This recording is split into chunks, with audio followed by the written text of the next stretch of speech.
The sun was setting over the plains of Jericho. The air was thick with dust and expectation. Joshua, commander of Israel's armies, stood alone on a ridge overlooking the great walled city that loomed in the distance like a fortress of defiance against the will of God.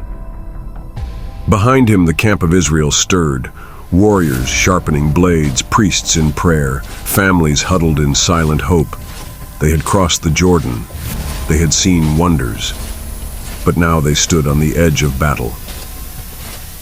And Joshua, faithful, fearless, yet fully human, walked ahead alone, his heart heavy with the weight of command. What lay ahead was not merely war, it was the fulfillment of a divine promise. But how? Then, from the corner of his eye, something shimmered in the dying light. A figure, still, silent, stood in the distance. It looked at first like a mirage, a wavering image in the haze of the setting sun. But it didn't fade. It stood firm.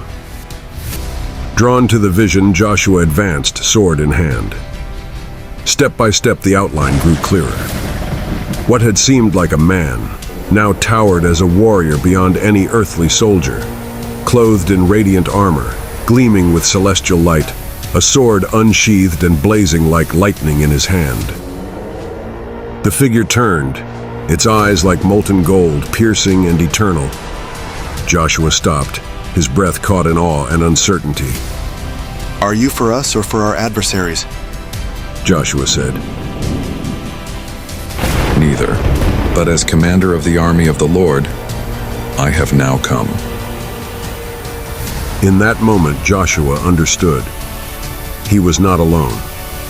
This was no ordinary warrior. This was Michael, the Archangel, sent not to take sides, but to lead the forces of heaven in fulfillment of God's will. "What message does my Lord have for his servant?" asked Joshua. "Take off your sandals, for the place where you are standing is holy."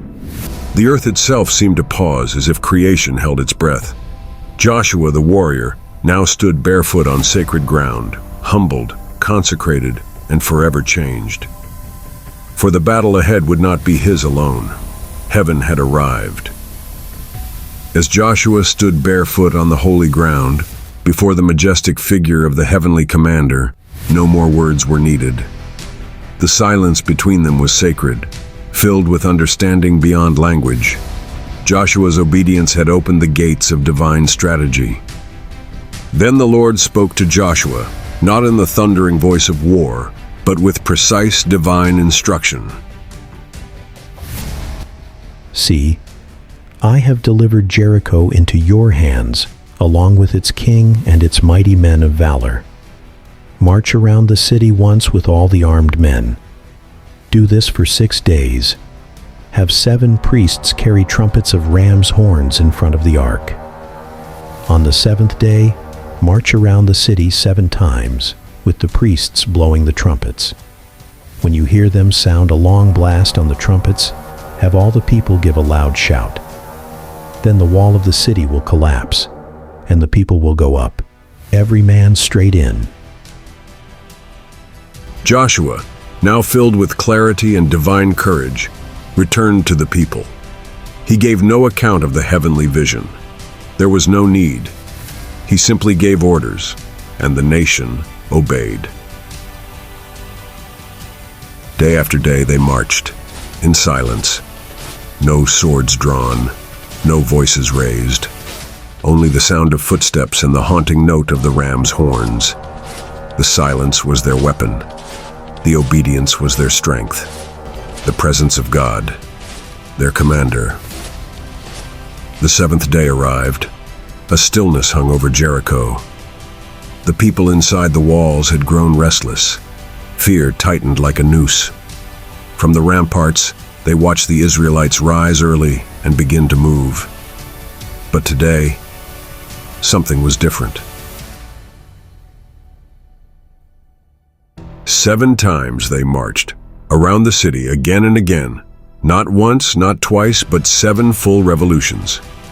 The trumpets sounded, but still no voice was raised. not until the seventh time. Shout, for the Lord has given you the city. Joshua said. Sound explodes, a massive unified shout from tens of thousands. The priests blow the trumpets in a sustained blast. The earth trembles. And the walls of Jericho, so long thought impenetrable, collapsed under the weight of obedience and faith. No siege engines, no ladders, just the word of God, obeyed. Joshua walks through the ruins, eyes lifting to the sky. The commander of heaven's armies had given the victory. It was not Joshua's battle, it never had been. It belonged to the Lord. If this story stirred your spirit, don't forget to like, share, and subscribe for more cinematic journeys through the greatest story ever told. Until next time, walk boldly in faith.